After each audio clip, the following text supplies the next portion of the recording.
podcast. Bring your friends. All right, and we're live.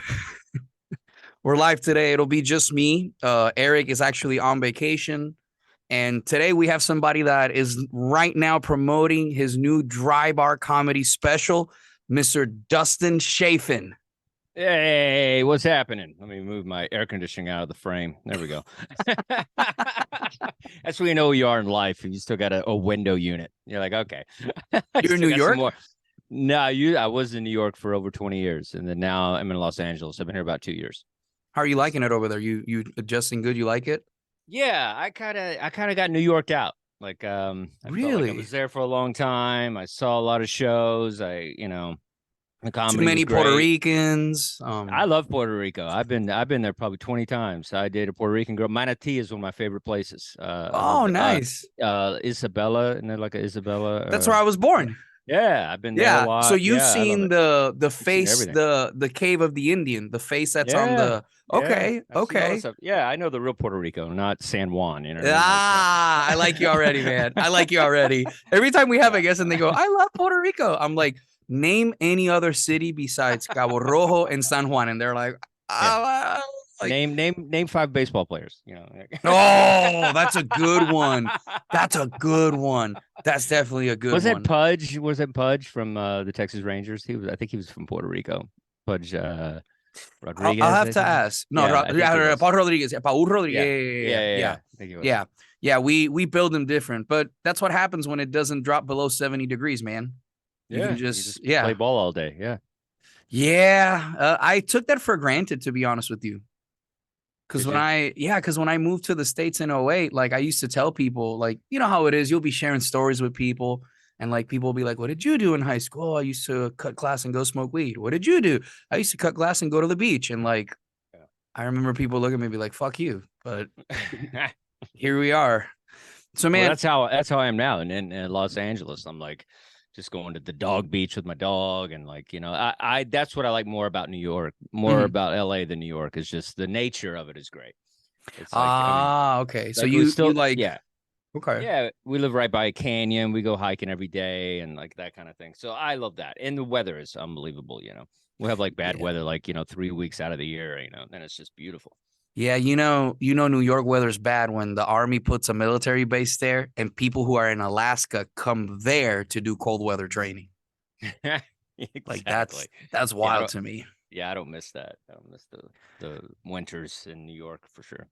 So I got to tell you right off the bat, I know you have a discount code. We were talking about it earlier. My phone just died on me and I got to charge it. What is the discount code and how can people watch your special on Dry Bar? And congratulations. Thank you, buddy. I'm very excited about it. You just go to Dry Bar. You can go to a couple of places. You can go to drybar.com. They have a website. And you could also, you can go on your Apple TV. You can download an app like you would Amazon or Hulu or anything. And then you can sign up. You can either sign up if you want a month trial free. You can actually put in my last name. It'll put Chafin, Chafin, just all caps. Put that in there. You get a free month. You can see my special. You can see a lot of other great comic specials. And Dry Bar is really cool, man. It's like they're kind of like they're coming up on the the down, and it's like they're kind of representing comics that maybe wouldn't get seen by a lot of other places. And I think it's like they have really good comedy, and it's you have to be clean, which is cool because you can watch it with your family, watch it with your kid, watch it with your grandma, that kind of thing, which a lot of people don't get to do that. They don't get to share comedy. Like you can't just sit there and be like, hey grandma, here's Bill Burr. You know what I mean? Like you have to it's like, here's Bill Burr. So this is like one of those things that I'm happy to be a part of. So it's, you can watch with the whole family. It's kind of fun. I know it sounds cheesy, but the older you get in comedy, the more you want to share it with everybody. And I think it's, something that because when I first started, I was so edgy and the stuff, and I'm kind of leaning a little more towards the family oriented stuff just because, more people get eyes on it, So I got to ask you, how did this come to be with Dry Bar? Like how was this set up? Like how did this happen? I was performing. I was working with TJ Miller. We were working in Salt Lake City. and a club called Wise Guys. And I guess, some of the people that are involved in that club have a lot to do with the dry bar specials. And so they'll watch a lot of guys that come through and stuff. And yeah, I knew they were doing this. And, because originally I used to be a Mormon back in the day. Went through a phase, and I think to piss off my family, I kind of went the other direction. I was like, I'll show you, you drug addicts. And like, so I went this other direction. And so, I kind of had a Utah kind of thing. Like I've been there a lot and stuff, and I knew people there. And so I knew that I could pull this off. And I know the guy that was running it was at the show one night in Salt Lake. And I said, hey, man, he had saw me do really well on a show that I did earlier. And then I just said, hey, man, it's like, if you need anybody, whatever. And that's the thing in comedy. It's like, we're so afraid to ask sometimes, because we feel like we're bugging somebody, or we're not like, so we're not ready. But if you're ready for something, which I knew I'd be ready for this, people are a little more open than you think. So anyway, I just kind of asked, and he said he had an opening like in a month, and it worked out perfect. Oh, So, wow. yeah. Shit. Yeah, I just kind of asked, and he had it, and he's like, yeah, sure, let's do it. And they locked it in. So it was great. I mean, he had seen me, so that helped, That's awesome. When you were saying earlier that you used to be a little edgy, do you think that like most people, like when they start out, they're like edgy and are trying to get their feelings out? Or like, do you think like some people, like that's how I feel sometimes. Like for me personally, I do jokes about something in my life and how I feel about a situation, but I try to Yeah. maintain within like certain parameters. Like, how did you figure out like your comedy style? Yeah, I mean, I was raised by guys like Dave Attell, and like, and then guys who were like, when I was a kid, when I didn't even do comedy, it was like Sam Kinison or Dice or those kind of guys. And so Richard Pryor and all that stuff. So George Carlin was a big influence and stuff. So guys that were really pushing the envelope were always people I was a fan of. So, I think between all that, and then, like I said, I was coming off not being Mormon. And so I felt like I had this freedom. And so when I started comedy, like I went to New York City for art school, Parsons, I did all this stuff. And then I ended up kind of being a busboy at a comedy club. And that's where I found comedy, the New York Comedy Club on 24th Street. And so but once I could just do what I wanted to do, which was comedy, I thought I kind of was, kind of over the top. Like I felt like I could, I was going in hard. I was talking about stuff that, I guess I felt like, that was the point of it, is just to go as far as I could go. And then now that I've been cleaner, I've made the most money I've ever made. So now I feel like clean pays, baby. So I see a lot of these guys out here doing 5-minute bits on, licking cooch. It's like, all right, man, you ain't gonna make no money, but good luck. Well, it's been done too. Like if you look at like Yeah. where we are now in society, like there's Yeah. so much access to comedy that it's Yeah. like you talk about like the same things, and it's kind of like you kind of can follow where the joke is gonna go. You know what I'm saying? How Yeah, did and I'll be edgy depending on the crowd too. Like it's like if you're paying me to be clean, obviously I'm going to be clean. And if it's that was like gonna be if my it's next question. yeah, sometimes if I'm because I work with a lot of people that are clean, and so I'll adjust to their particular crowd. But if it's a regular comedy club, I'm not. But I am trying to try to get it across without being too offensive with the words, not necessarily. I mean, I still have edgy topics. I mean, even my dry bar, I didn't think they were going to air it because I felt like I got in trouble in the first show. They're like, hey, you can't do the midget joke. You can't do the Muslim joke. Like there was a lot. So I have to hear the Muslim joke. I have yeah, to hear this Muslim joke now. I have to. you got to see the No, special. You got to see the special. I Yeah. saw I saw one clip of it that they posted. It was like the trailer Yeah. and whatnot because I Yeah. was like going into it and I was like I got to get this later, but I wanted to get Yeah. because the code. That's why I asked you about the code earlier because I was like Yeah. it's not Yeah. working. Oh, yeah. It's the And it was worst. about how you deal with Mormons. I think it was when they knock on the door or Yeah, well, something that like was that. I dated a Jehovah's Witness, and then I dated a Mormon. Like Jehovah's it was a whole Witness. thing. Yeah. So, yeah, and I do a lot of stuff on religion and just kind of because I've always been fascinated by it. I think that's why I ended up joining the Mormons. It just seemed like an interesting one to join. It was either that or the Navy. I almost joined the Navy, and I think it's easier to get out of the Mormonism than the Navy. So, Yeah. The government doesn't own your soul for as long. I think that's the funny. Mormons won't own your soul for as long. I'm sorry. Oh, that's it. That's the joke. Yeah, Yeah, if my co-host was here, he'd have a heart attack because he's retired Navy and I'm an Army guy. So he did 20 in the Navy, and I always am like, bro, like why? Like me personally, man, I'm terrified of the ocean. Like, yeah, it's I've mm. gotten seasick before. It's not fun, but Well, it's you know. just like living in Puerto Rico, like you just look at the darkness of the ocean. It terrifies the shit out of me. So the Yeah, Navy would not be an option. yeah, the ocean's scary, man. That's where all the aliens are, dude. You It's think like, so? yeah, I think so. You ever seen an octopus, man? Come on, dude. That's Have you full. seen have you seen the this gigantic octopus that they found that people were swimming with it in January 23rd of I'm gonna this check year? it out. No, I didn't see it. That's what I'm saying, dude. That thing's not an alien. Come on, dude. That's where all Dude, the yeah. It's there's a lot of terrifying. crazy. It just goes on forever. The ocean. Oh my God. Yeah. And Yeah. we know more about space Yeah. than we do Yeah. God about our knows what God yeah, knows what's down there, dinosaur stuff that's dude, who yeah. knows? Like dinosaur fish that we don't even know about yet. There's stuff that's been there forever. Oh man, That's but fascinating. the pressure's there it is here. I got you right here, my man. Let me show you this. What's This this? is I've shown this a ton of times on the show. Here it is right here. Watch this shit. This is your go-to?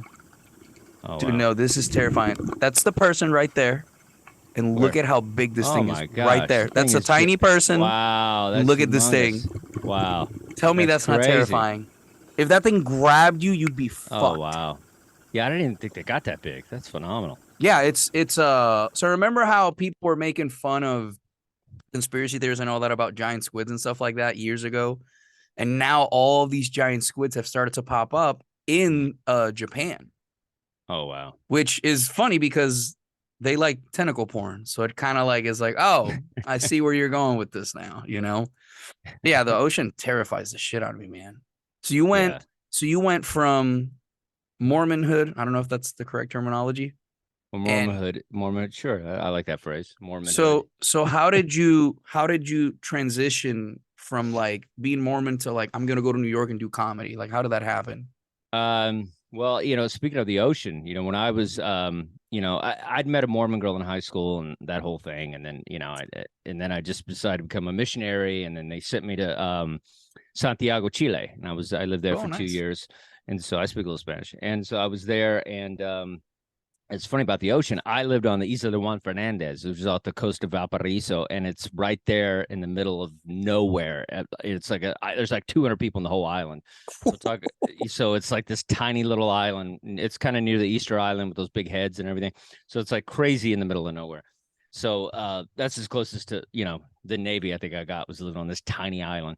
But How'd you so get yeah, there? By boat or airplane or airplane to like a one island, and then you had to take like a boat to the other island. So it was like a whole thing. Yeah. oh, that It's sounds like, terrifying. yeah, it was cool when you were there though. It was like we lived with a fisherman, we ate lobster every day. It was like this crazy life, that I didn't think I'd ever have. So yeah, it was cool. It was definitely an experience. Like, seals are up on the rocks waking you up, barking in the morning, and like it was definitely crazy. Damn, But dude. How did yeah. you fend off with Spanish? Like how did you just pick it up as you went or Spanish is the best language because I feel like the words sound like the things usually, they're not trying to like confuse you like German and all these ridiculous religions. I mean languages. So it's like Spanish is pretty simple, for the most part. It's way easier than English. And so it's like they take us to this. It's funny. This all goes back to my dry bar special.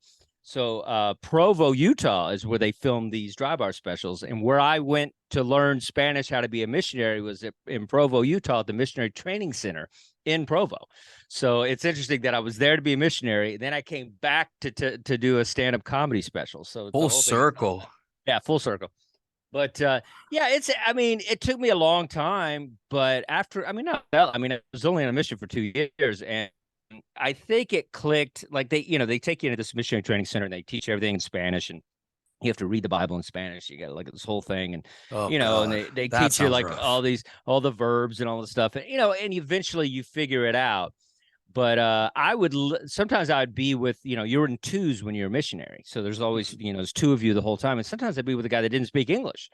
And so, and you would like, nobody would speak English. Maybe once a week you'd be around other missionaries that spoke English, but there would be a full 6 days you weren't around anybody that spoke English. And so Holy you shit. gotta, you gotta pick it up. You gotta, la comida, like whatever, you pick it up, you Yeah. start, figuring it out as it starts to happen. But I think when it really clicked Mhm. is one time I was sitting there we weren't able to watch a lot of television or anything, but sometimes we'd sneak it in, whatever, as missionaries. But I remember Star Wars was on one of these like Telemundo channels, and it was like I knew Star Wars back and forth. And so when they were talking, I was like, I Not in knew Spanish. yeah. So it was in Spanish, and I was just like, oh, okay. And then things started making sense. It was really funny. That's when I kind of was more fluent in Spanish, and I was pretty fluent for a while. I mean, I still can read it and write it pretty well. I mean, speaking is like any muscle; you got to work it to keep it. But but Yeah, I definitely understand and I can get that's along. that's funny that you use Star Wars. I used to watch Jerry Springer videos. That's how I practiced my English as a teenager. As a teenager, my grandma would be like, Hilarious. "Listen, like, just watch this. If you can translate this Yeah. stuff, like, you're gonna do okay in life." No soy el padre. No soy el padre. Well, we have like our own Jerry Springer. I don't know if you know Yeah. about this. In Oh, Telemundo, I've watched a lot of that stuff. I think I know what you're talking about. Yeah. yeah, the blonde lady, the that she talks Yeah. like this. Yeah. Yeah, Yeah. Yeah. She's Doña great. Laura. Yeah, Yeah. we try to imitate a lot of the stuff we see in the US, man. Which Oh, is that's wild so to funny. me. Which is wild to me because like that's most everybody has to learn English in Puerto Rico. So like, I mean, Yeah. you've been there a lot. Like, Yeah, I love it. I think the only thing I don't like about Puerto Rico is mhm. you guys got a bad stray dog problem, and so Yeah, it's and a it's lot of stray rough. horses too. Oh Stray wow, horses too. that's rough Yeah, too. you So got to it's be rough. careful. Yeah, and you want to feed them, and then next thing you know, you got 12 dogs around your car, and you're Yeah. you're just like, so that's kind of rough. But that's only if you go outside, kind of places I've been, kind of like Yeah, if you go Manatee to like and near the Cibao. mountains and stuff like that, Yeah, like and it's you're gonna prettier find it. there. It's Yeah. prettier there than like San Juan and stuff, but you're gonna find some, just like anywhere else in the world. Every place is like that. Bahamas, Mexico's like it's like, that's unfortunate. But I do love Puerto Rico. It's I haven't been there a long time. I dated a Puerto Rican girl, and her dad he raised cocks to cockfight and stuff, and so we Oh would like, yeah, that got yeah. banned like 10 years ago, I Oh, think. did it? Oh wow. Yeah, they stopped because you know, PETA. yeah, I But don't it was want a them to way of come after life. me, It but was a way of life for those guys. a way of life, bro. You Yeah. would make bank if you won. Yeah. Like you would make bank. Like I Yeah. remember people going in with bags of money and leaving and getting stabbed, and I'm like, oh, okay, that's why you shouldn't do that. Like, learn Yeah, that that's not good. lesson. Yeah, but I remember I saw one for the first time, and it was crazy. They Was it had near the Isabela? Because there was a cockfighting probably, place near Isabela, like probably, yeah. Quebradilla. It was Yeah. somewhere outside of San Juan, obviously, but it was like, yeah, it was crazy. It was just, they had like the plastic, kind of things they put over them, Yeah. and so they would see each They other. would So see each other. Yeah. they're just going crazy before they've even It's touched each other. brutal, bro. Yeah, it's It's brutal. brutal. And then they put the little razors. It's the whole thing's crazy. But at the Yeah. same time, it's like we're eating chicken like it's nothing. So shut up. You know what I mean? Like I can't believe what they do to these chickens. I can't believe Yeah. it. It's like, shut up, dude. If you eat any meat, you can't complain about, because they throw them in the bin. That's Yep. the thing. They fry them up. Yep. Oh, After hell they yeah. throw You it. can't let that They're go to not. waste. No, they're frying them up. So at least your three piece is a champion. At least he tried. At least he was like a cage fighter for a minute. You know what I mean? He had some sort of like, yeah, does the chicken you're eating have a belt? You know what I mean? Like, I don't know. It's your. That's gonna be the next thing the UFC is gonna do, bro. Yeah. It's just gonna be. It's gonna be there's gonna be like a KFC style place, Yeah. and it's gonna have like champion, defending champion. Yeah. Telling you, it's gonna be like $11.99 for a 3-piece, my man. I love it. I love it. Dude, yeah, So yeah, that's a wild yeah. thing about it.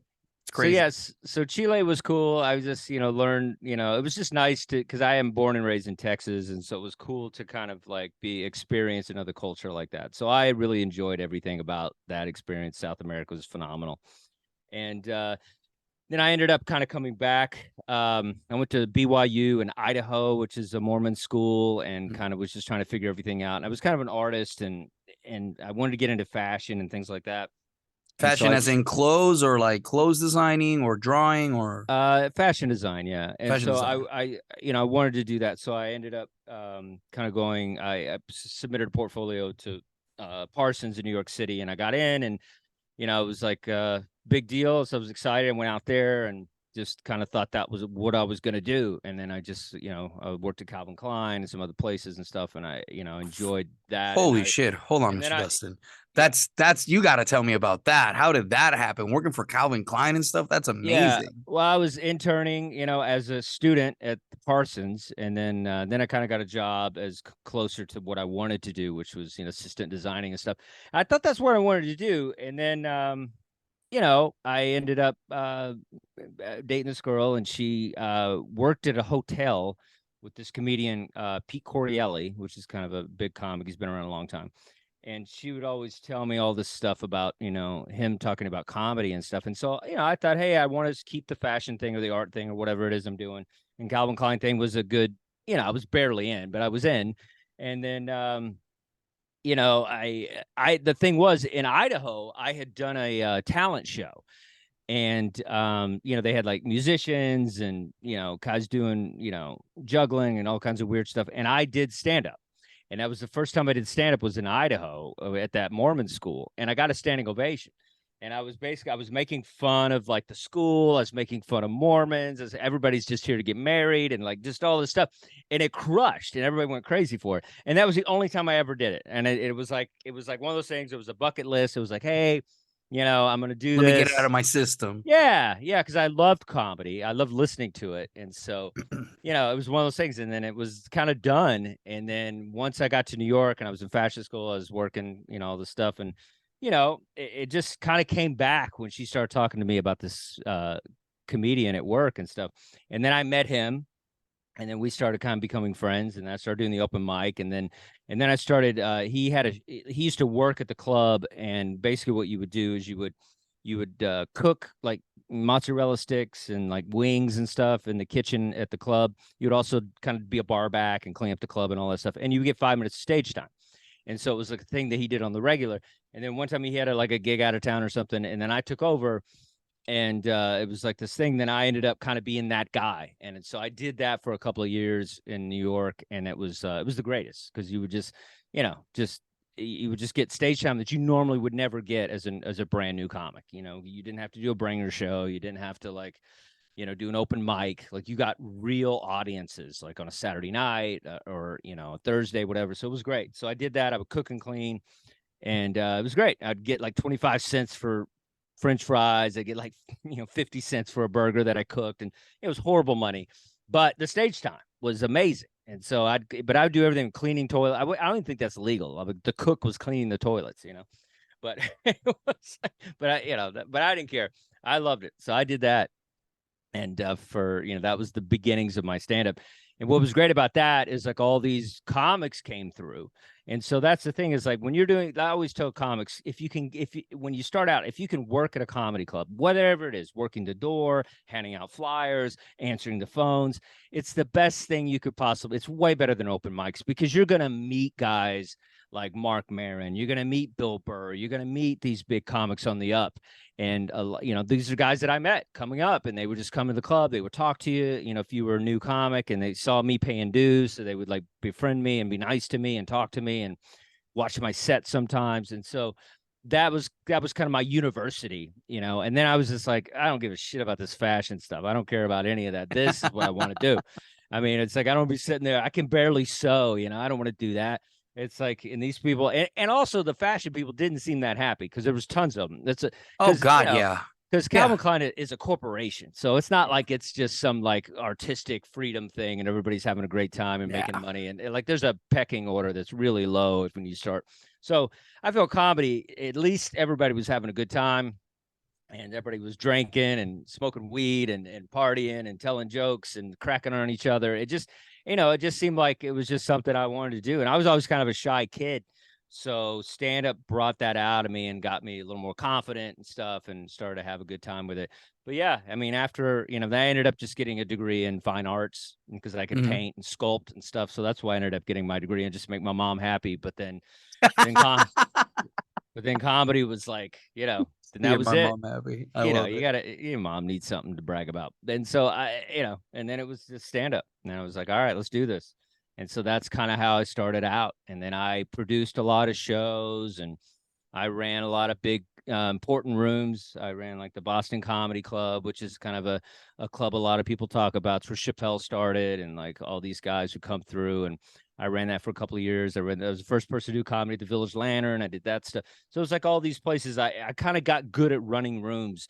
And so that's kind of how I got started, because I just hated open mics. I could never get anything out of an open mic. I feel like every time I got on a mic, just comics either steal my shit, or it would just be this horrible experience. I doubt everything I was doing. So I just did whatever I could do to not do that.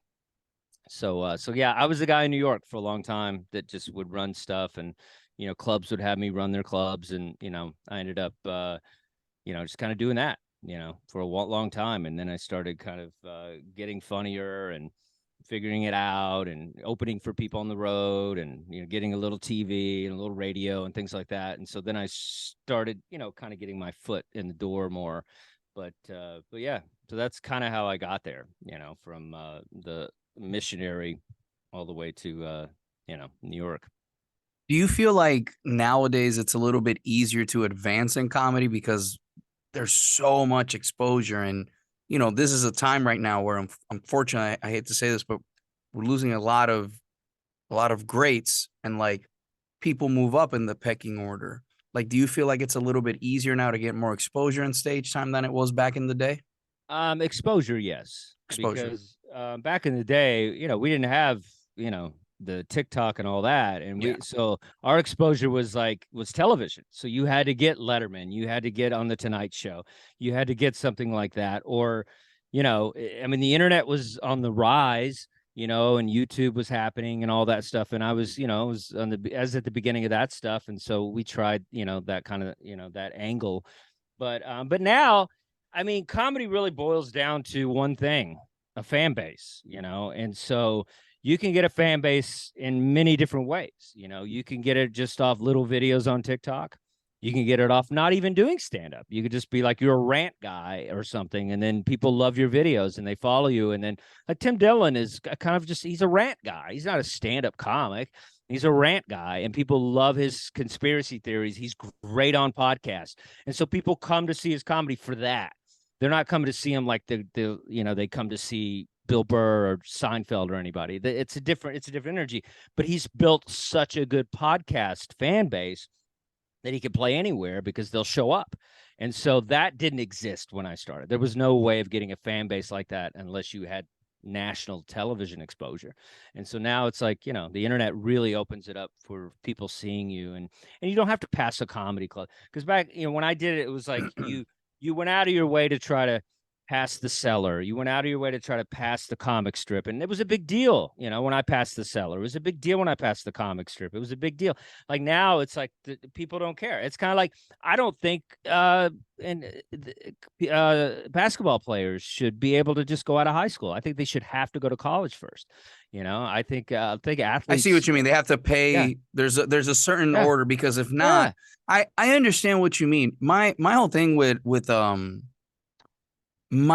comedy is, and I've seen this a lot because I've seen it a lot in the interpreting world, where people come in and take internships and stuff like that. Is like, at what point do you realize, like, okay, I need to move on? Because I think that's like the biggest thing that I see a lot of people when I ask them about comedy, and everybody has a different answer. Like, at what point do you feel, can you to yourself go, okay, I need to move on and start going on and doing I don't want to say other things, but like moving up in the world, like going out and doing shows, doing 30 minutes and stuff like that. When you have it and when you're good, I mean, it's like, it's like with me, it's like, you shouldn't have an album before you've ever headlined a comedy club.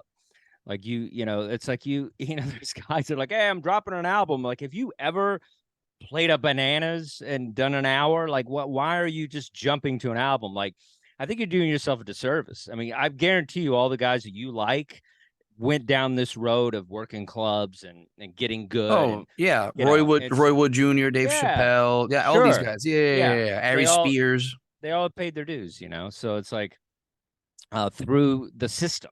And so, yeah, I think, but it's like, but yeah, I mean, if you feel, and some people naturally have something, You know, Mhm. I remember I used to book this little guy. He used to call himself the teenage comedian.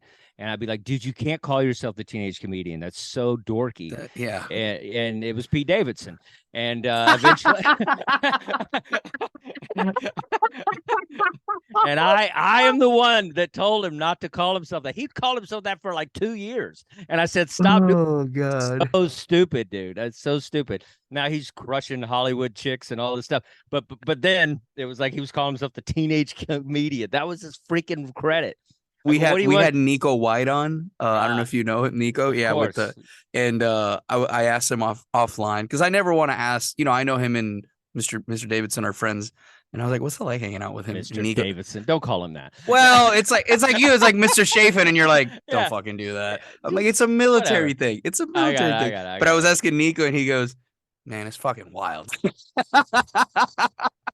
I'm like, dude, I Yeah. can't imagine how it is with the homies. It's like, oh, I'm smashing Kim Kardashian now. Yeah. Like, what do you Yeah. do? But that's so funny that you said that the Yeah. teenage. He was such a dork. And I was like, dude, I feel like I'm the one that made him cool.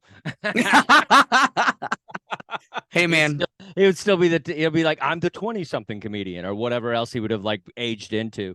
Yeah. yeah, he did a lot of stuff in SNL. I feel like towards the end, like because I watched that show a lot. I Yeah. don't know. I've always enjoyed, even when they got a little crazier and whatnot. But I feel like when he started to like blow up, like he left. I don't know. Maybe I'm wrong and everything, but like I feel like when he started to like really do a lot of gigs, a lot of those people left, and I was like, Yeah, and I love Pete. Like he used to take care of me. I used to take care of him. Like it's I haven't talked to him in a while, but I'm just not like I'm like, hey, show me a picture of Kim. We're not like that or anything. would you But though? Would you want? Would you? But here's the of thing. course, But I've already seen it. I saw the Ray J video. well, we That's the funny part. You're like, hey, show me a picture. Oh, I've seen it. Yeah. I was not gonna go there. I was not gonna go there. Whatever. I don't care. I don't No, care. that's maybe good. maybe he'll text me now. Like I'm sure he's a big fan. I'm sure he's a big fan of this show. Yeah. God no, man. We do pretty well in Barbados. That's about it. Hilarious. Yeah. Barbados. Hilarious. Bro, we have 2,100 subscribers in Barbados I love it. and 1,900 in town. Like, goes to show, man. Like, your hometown will not show you love, bro. Nah. Like, you it know how will it is. not show you love. It That's won't. that's crazy though that you started like from that's like an very irregular transition. Like I thought I was regular when I went from starting to do comedy after doing interpreting, but like fashion and all that. Like, do you miss it sometimes? Because dude, for the fashion world is crazy big. Like especially Yeah, now. yeah. I mean, I didn't get into it enough to like miss the money or anything. So, you know, because you can make crazy money. But yeah, but you know what it was? It was funny because what I liked the most about fashion was the fashion shows. I liked that there was a Mm. crowd. I liked that there was like an energy, and like I feel like that's kind of what I was drawn to. Because whenever I was like in my head, I was like, "Oh, that'd be a cool thing to do." It was always the fashion shows. I mean, watching like Karl Lagerfeld with the Oh. ponytail. And he's got like the two models on his arm, and he's walking the thing, and So like like the swag of it. yeah, the Yeah. shows and like all that. It seemed the applause and all that, like which I get through stand up. So I feel like I've found that thing that I liked about it, and I've found it in something else. And so I don't really miss any of that. It wasn't like I said, it wasn't like I was, I had a line out or anything, and then I just gave Yeah. all that up. It was like that was just it was a fork in the road, and I decided to, kind of go and do stand up. And so and I wouldn't trade it. I love it.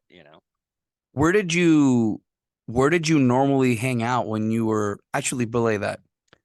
How was the cellar? Like you said earlier, you'd done the cellar. Like how was I gotta know what was that like? Because that room is fucking it's a hot room.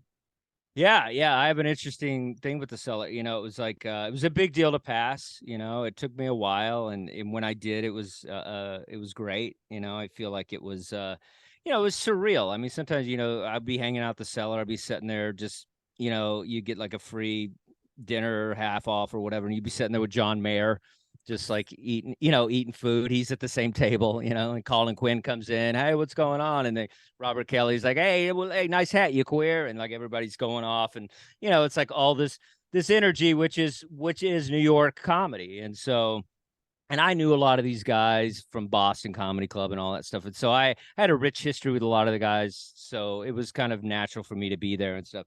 But yeah, it was a great club. It was like a good place to kind of be seen and be working. And it was always like the pivotal, thing where it's like, it was a goal for most of us. We're like, we passed the cellar, that's part of the New York goal is to pass the comic strip, the cellar, work Caroline's, work, there were certain clubs you just wanted to work because you felt like they were good clubs. The audiences were always good.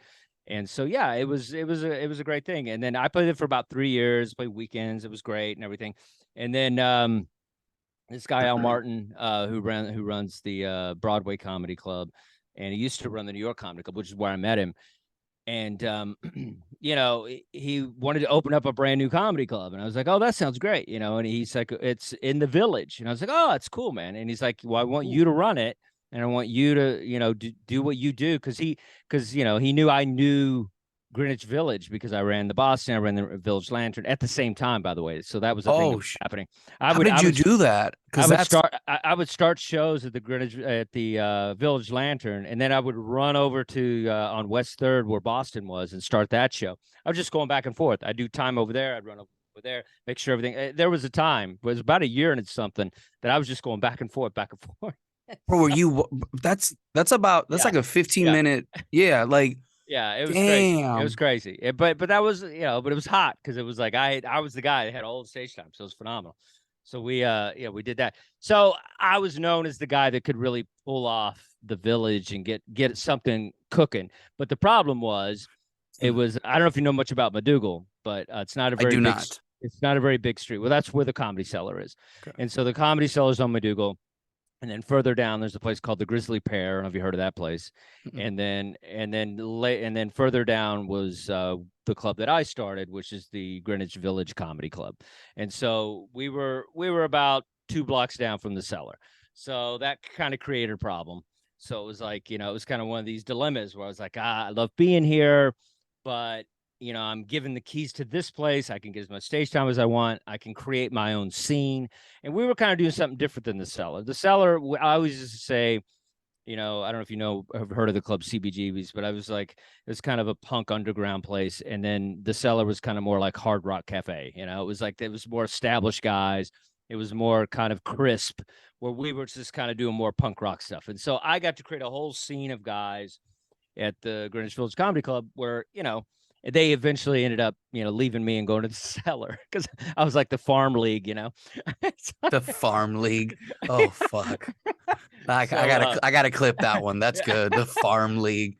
But yeah, like Nico and and Jared Freed and Pete Davidson and a lot of these guys, kind of came through me, and Joe List and Mark Norman and all those guys, they came there first and then they kind of went over there. So it was cool. I mean, New York in general was a great thing, as far as the comedy scene, like maybe like 8 years ago, it was phenomenal, 10 years ago, even before the pandemic for sure. But yeah, so it was great. There was so much stage time and so many things happening in clubs, and a lot of clubs closed, in the past couple of years. So that sucks. Yeah. But Austin's been Dangerfield's, blowing up though. Austin, like there's a yeah, lot of like mics and stuff like that. I have a friend, yeah, James Camacho. He's a New York comic. I know That him. Yeah, Oh, you know James? mhm, Nice. He yeah, he came on this show, and I had asked him like before we like went off, like ended the interview. I go, dude, why New York? Like it's so expensive. And he gave like this really inspirational speech, like it's the Mecca for this and this, and like it was really nice. And I was like, damn. And then there he is blowing up, being yeah. a guest on FBI and all these other shows and touring. But right now it seems like everything is transferring over to back to LA and to Texas, like to Austin. Yeah, I mean, that's the thing is now you could do comedy anywhere now. Like I feel like, there was a time when you had to start in New York. I feel in order to get great, and then you would go to LA to get seen. you would to get on a sitcom or to get on, a writing job or something like that. Now I think you could start anywhere. I feel like there's good scenes in Nashville. There's a good scene in Chicago. There's a good scene in Austin. There's a good scene in Dallas. There's a good scene in Arizona. I think there's good scenes everywhere, and especially with the access to the social media. It's like if you could, like I was saying before, if you can get your fan base, it doesn't matter, where your home base is, as long as you're getting stage time, I Yeah, think and it's like you it's a said with good thing. social media. That's why everybody has like a podcast nowadays where they're just trying to like grow their scene, not their scene, but like they're trying to basically grow like their fan base. And man, it's just a lot. Like sometimes for me when I talk to people like you that are at this level, it's like, man, it's a little overwhelming. Like everything you have to do to like get out there and like earn more money and everything. Cause like right now you're in LA and it's like, that's a whole nother stratosphere. I would think. Yeah. I mean, I've been blessed with a really, crazy tour schedule. So I've been, that's kind of, what I've been doing. And so LA is a good base for me, and I'm working clubs here that, that are still, so like the Laugh Factory and places like that. So it's like there's a good scene here. I mean, Comedy Store, like there's crazy great clubs here. So it's So like, you've ran there's into Ian Edwards and Giovanni King probably. well, I know Ian Edwards. I've hung out with him before. Yeah, I think he used to Ian, be at the I yeah, love Ian. Ian's a yeah, good friend. He's yeah. a Ian's giving me a lot of like great advice on comedy wise, but he roasts me all the fucking time. Like it is Yeah, like because that's that generation. Like you kids oh have no idea. dude. Like it's so funny when some young guy is like, Patricio comic because Patricio Neal's my favorite comic, and I was be like, dude, that guy would hate you. He Yeah. would hate your comedy. He would hate your face. He would hate everything you're wearing. He would make fun of you. Like you guys don't get hazed like we did. I mean, we got like, oh my gosh, it was just brutal.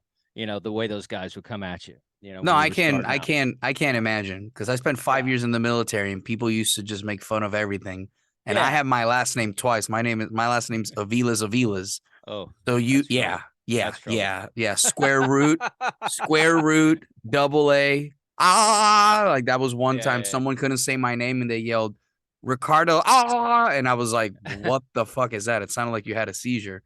But yeah. that I feel like that makes you better though.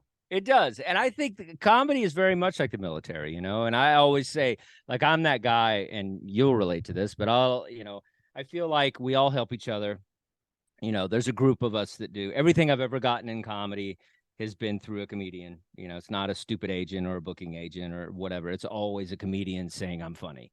And so every TV thing I got, everything I've ever gotten, I feel like it's always through a comedian because I feel like we're a band of brothers.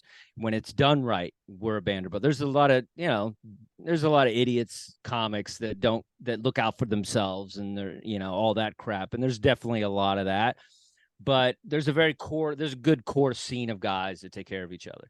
And I think that's, like the military, you look out for each other, you got your back, that kind of thing. There's a thing, even though you haze each other, there's still a love there, brotherhood, that kind of thing. Oh And so yeah. I think it's in comedy, it's like that. And then it's just like the older guys kind of look out for the younger guys and, that kind of thing. And so, yeah, I've always equated it to that kind of the military life. I like that. That's beautiful. I never saw it like that because again, I'm so young starting in this that Yeah. it's foreign to me. And then I speak with people like yourself, people like Nico, and all this other stuff, and I hear these stories, and I'm like, yeah, like it's kind of like that's how it is. Like it's like, oh man, like you probably just give each Yeah. other shit the same way we're like, wow, you didn't pass your rifle call, like Yeah. you need to go back, bro. Like you need to go back. Like 'cause it's like, if you go back a little bit in comedy history, I mean, it's like, guys like Rodney Dangerfield, it's like they went out of their way to foster, guys with talent, like he saw something in Jim Carrey that nobody saw, he would open for Rodney, he would tank, he would like have hard time, with crowds and stuff, but he saw something in Jim Carrey that nobody saw. And if he hadn't done that, we wouldn't have the Jim Carrey we have. And so it's like that. I think we have a responsibility as older comics to when, and not just anybody. Like you got to be, you have to have something. You got to be funny, and have something that we can see in your act that, needs to be cultivated. But I think we have responsibility. I think if you're a real comic, I think you should have that mentality where it's like it shouldn't just be about you and all your stuff. If you see somebody funny and you can help them, say something. Say, hey man, this guy's funny. Can you give him a shot to MC? Or hey, you want to open for me or whatever? Because people take care of me like that, still do. And I think it's important for us to kind of like, just Give back. pay it forward, give back, whatever. It's like I think that's just how it should be. I gotta ask you, I think you have a credit on Crashing, Yes, the TV series. Okay. I do. I gotta ask, what was that like? Well, Because that's a wild series. yeah, it was fun. Well, I used to run the Boston Comedy Club, and there was a guy that used to flyer for me, and he was a pretty good flyer, a guy, and his name was Pete Holmes, and he would sit on the corner and he would like bring people in for my shows and stuff, and I was the first one to kind of advance him. Like I made him an MC, I got him his first headlining gig on the road, and so it's kind of one of those give back things, and I took care of him, and then when he got in a position where he was to kind of like, put comics on this thing, I was a guy that he thought of. And like, and the thing goes, a lot of it is about the Boston Comedy Club. And so I'm a big part of that. So he would like, when he was shooting it, he would have me come and check it out and like, look at all these stuff. And I remember I was like, hey dude, I'd love to be on this thing, And so he found a part for me. It was basically playing myself. I got to be a guest star. And I basically just kind of did my act and just like on stage as a comic. And so it was funny, man. It was great because it was like you got up there, it was so surreal because they had an audience, but weren't supposed to really talk to the audience because they were extras. And so they were just like, all right, just do a couple different sets and have fun.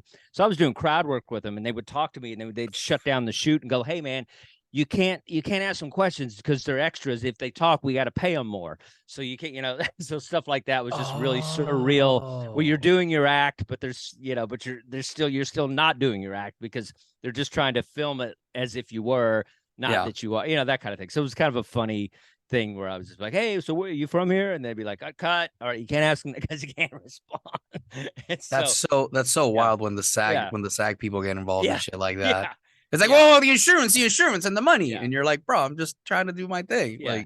So it was a fun gig. And it was like, I got to be myself. I got to, it was just nice to see my name on HBO and all that. So it was cool, man. It was definitely, it was a cool credit and, something that I am proud of, and it was fun. And it was like, the idea of the show was great. It was like, the journey of stand-up comedy, and it's not easy and you got to pay dues, and New York City's another beast. And I liked all the things that they try to capture on the show. So, and you're dealing also, one thing that I love that show captured is, you're dealing with your own life.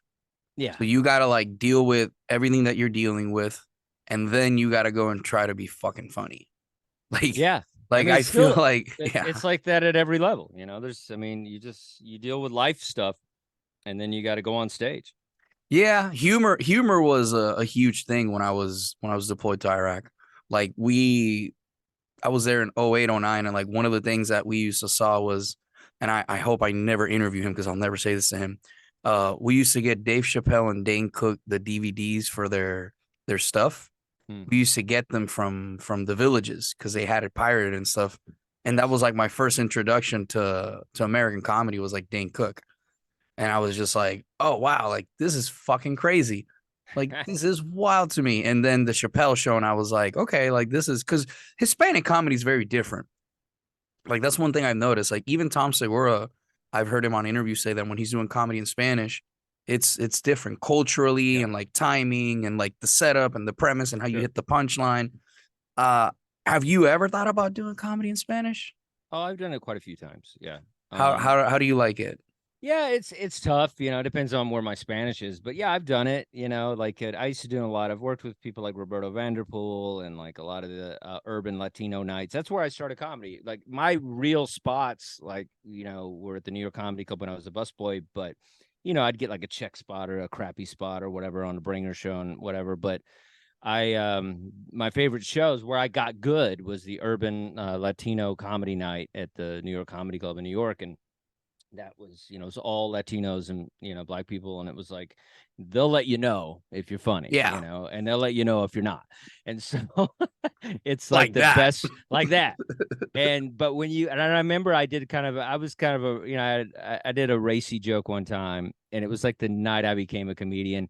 And it was a late show. It was all black people, maybe it was black people and Latinos, and sold out. And I got up there and nobody knew me or anything. And I just like, wow, look at this crowd. I feel like I fell asleep and woke up on the 1-9 train or something, you know, the uptown train or something. And everybody went crazy. And it was like, that was the moment I was like, all right, man, I can do whatever I want. You know, I can have fun with this. I can be edgy. I can push it. And it was like, you know, that was so, you know, and then my first TV show was Showtime White Boys in the Hood. And that was like, it was white comics doing black jokes in front of black crowds. And that was my first Showtime special.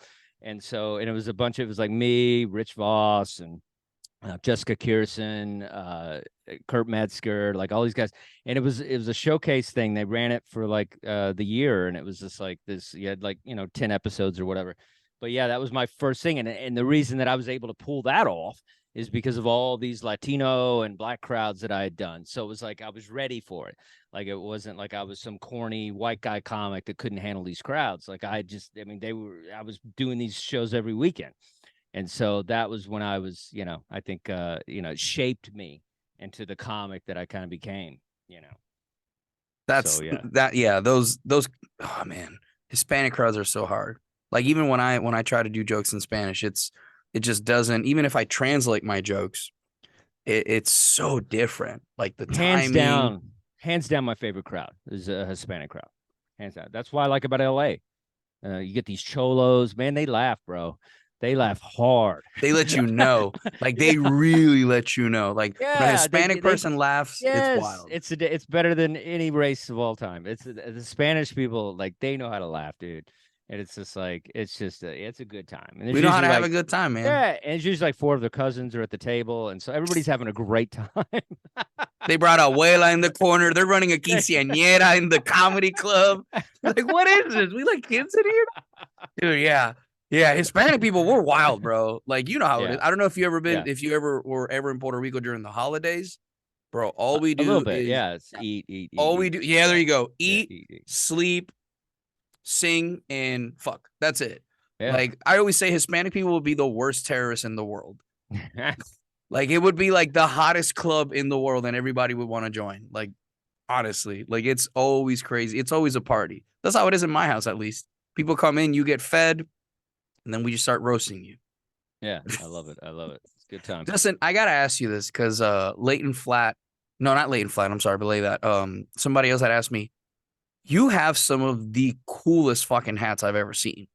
Like you have some hats that, from what I'm seeing pictures, those are like press fucking hats. Like those are pretty pricey Yeah. hats. Like your Oh yeah. IMDb picture is that hat looks like a $200-300 hat that they would sell it just for him here. Oh, Like how did way you? more than that. Well, that's the fashion thing, you know. I love fashion. And that's the thing about stand up is like you can dress however you want. You know, you don't have to put on a tie and a name tag, and like it's a job that's, you know, it's you can express yourself, and that's what I love about stand up. And so, yeah, I've gone through a lot of phases of my look and whatever, and I found this. I used to wear just regular cowboy hats and stuff because I try to embrace the Texas thing, so I would be like kind of a rock and roll Oh, cowboy okay. thing, kind of a rock and roll cowboy thing. And then I found these Stetson open road hats, which is kind of, you know, kind of the what I wear now, and I just love them. They're beautiful hats. You know, when you wear a Stetson, it's like, you know, it's like you're wearing, it's like silk on your head. It's amazing. And so, yeah, I just love fashion. That's part of it for me. I love, like, you know, I think of different outfits of like, let's flash it up and have fun. And, you know, and that's the thing about comedy. You could do whatever you want. You could just like, it's rock and roll, you know, it's like, well, why not treat it such? You know, a lot of comics are so boring, man. They get up there and they're khakis and stupid, you know, it's like they're not having fun with it. I was like, if I'm going to do comedy, I'm going to have fun with it. I'm going to use everything that I have. And that's the thing. I have a fashion sense. So I'm going to put that in my act. I have, you know, whatever. You use all your skills that you have and you put it up on stage. It's not just your jokes. Like it's everything. So I gotta ask, how long did it take you to pick your outfit for your dry bar special? I've admitted, you know, I was not asked that.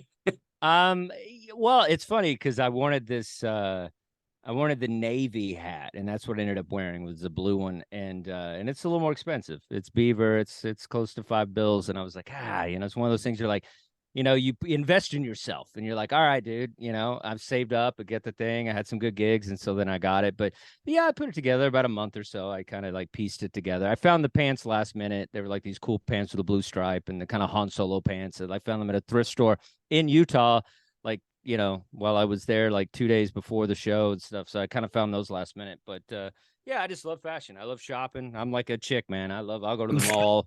You hold my purse. You hold my purse while I go shopping. Like, I love it. My girl's the opposite. Like, she hates to shop. I shop for her. So that's how much I love it. But I love fashion, and I don't, it's like, that's kind of why I wanted to go into it. I think it's so much fun, like buying You clothes. think you'll go back? Don't like it. No, You I think you'll mean, go back? Like do your no. own clothing line? Like, I mean, your own That would be merch. fun. That would be fun. Yeah. I do merch. I mean, I have like logos, t-shirts and stuff. I mean, yeah, I think Kanye had a cool thing going before he became a sociopath, but I like the idea of what he did. He put his hat in a lot of different areas, and I'd like to do that. I mean, yeah, it'd be cool to have a line. Like, I think I could do some cool stuff, but I'm not like gonna switch and just do that. But yeah, I would, Dude, hats. dabble. I would dabble. Yeah. Hats, bro. Hats. Like those hats look like not But everybody can pull those hats off. yeah, And but that those hats yeah. look dope. I appreciate it, but I just, but at the same time, it's like, I don't know if I want to do all that shit. You're just like, you're invested on comedy. I mean, I would do it, if there was a thing, but it's a lot of work. You gotta go, then you gotta like online, you gotta do that, all that crap. Promo It's and just fashion and yeah, it's it'd a be lot of fun. work. It'd be fun. I think with the older I get, the more I'll do things maybe like that. But right now, I'm just enjoying touring and doing stand up and trying to do new material for this next one I want to do and stuff. So it's like, I'm not really concentrating on being. So speaking of your tour dates, like where are you gonna be at? Because we're almost here in an hour. Like where are you gonna be at?